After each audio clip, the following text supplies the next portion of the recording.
এখানে মান নির্ণয় করতে বলেছে sine 18 degree by cos 72 degree. এখানে লক্ষ্য করো এই দুটো কিন্তু পূরক কোণ, অর্থাৎ 18 আর 72 যোগ করলে কত হয়? 90 হয়। তাহলে একটা কোণকে ঠিক রাখবো, একটা চেঞ্জ করে দেবো। তাহলে সাইন 18 ডিগ্রি যেমন আছে এমন থাক, আর নিচেটা আছে কস, এটাকে 72 তা যায় লিখতে পারি 90 ডিগ্রি মাইনাস 18 ডিগ্রি, ঠিক আছে,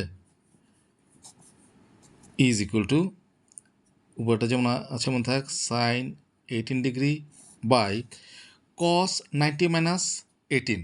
আচ্ছা, একটা সূত্র আছে, এটা মনে রাখতে হবে কি, cos 90 degree minus theta is equal to sine theta, ঠিক আছে।